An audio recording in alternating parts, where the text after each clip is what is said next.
간도로 가는 길, 정덕길.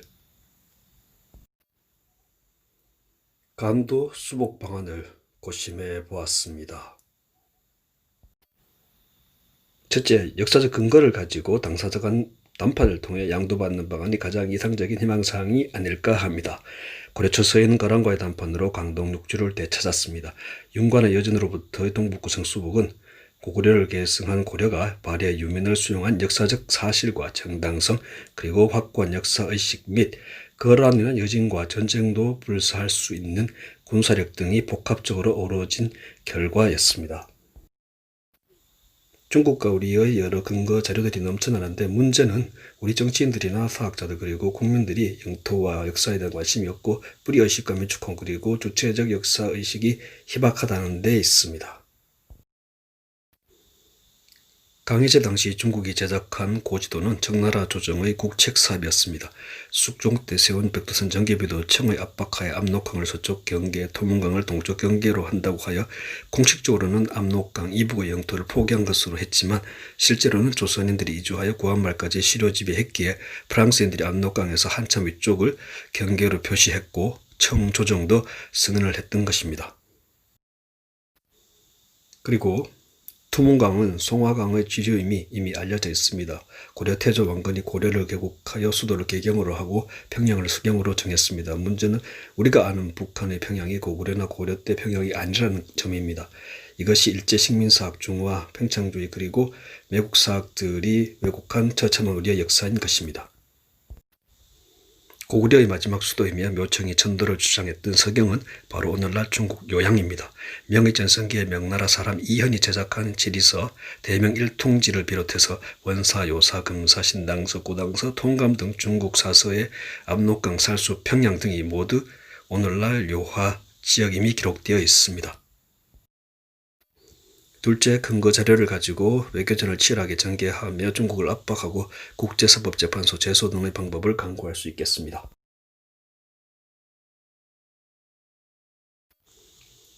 셋째, 중국을 분열시키는 방법입니다. 중국이 중화주의를 강조하는 것은 거대한 영토와 다양한 민족을 통합하기 위한 고육지책입니다. 최근 여러 지역에서 다양한 공정, 즉 역사 왜곡과 말살을 정치적으로 집요하게 진행하는 이유는 다민족 기원 중화 중심 통일국가라는 이념으로 소수민족을 말살하려는 책동입니다.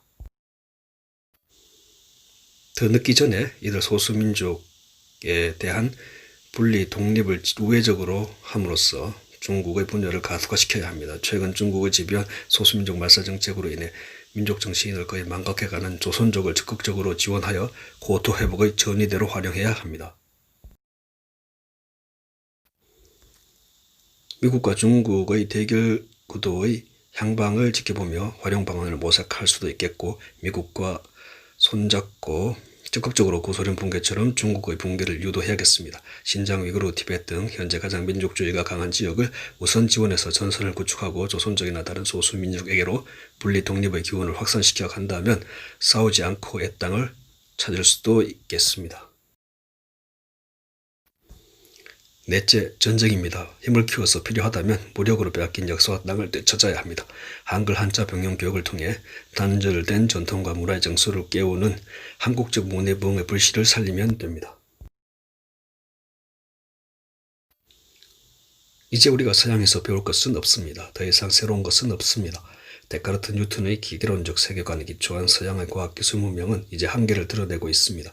우리 선조들의 정신 문명 속에서 답을 찾아 세계화할 때입니다.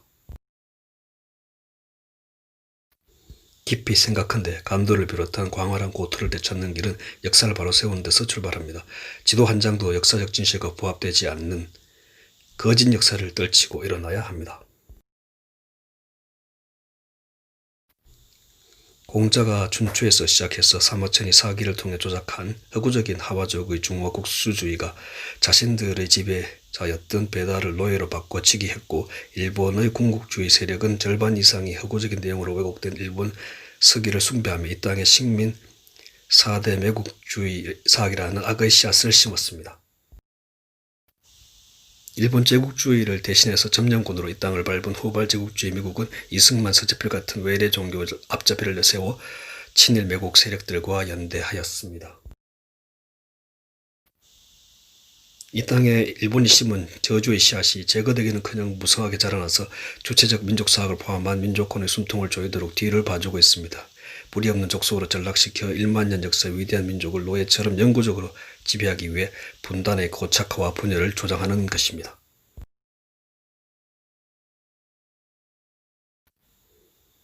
가장 시급한 과제는 우리 눈으로 우리 역사를 보고 바로 쓴 역사 속을 흐르는 민족의 혼을 되살려 널리 인간을 이롭게 하겠다던 개천의 정신을 다시 펼쳐야 합니다.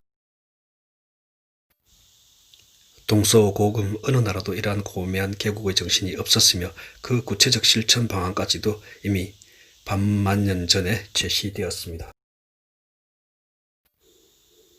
제2화 우리 선조들은 이치로서 세상을 다스린다 하였으니 그 어떤 정치 철학보다 심오한 사상입니다.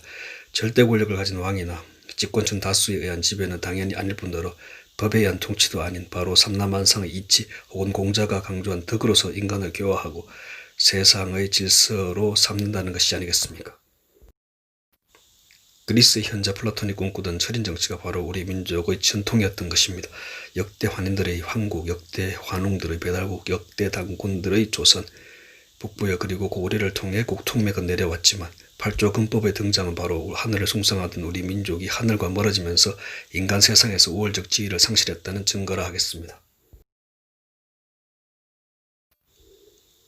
정신문명의 세계에서 고조선 후반부터는 물질문명의 시대로 퇴보하였다는 의미입니다. 이제 다시 우리의 과거 안에서 내일을 위한 답을 찾을 때입니다. 간도로 가는 길, 만주, 요동, 요서, 하북성, 산서성 등 황하유역, 산동, 내봉구, 대배달의 발자취를 따라가는 길은 우리 안에서 시작된다 하겠습니다.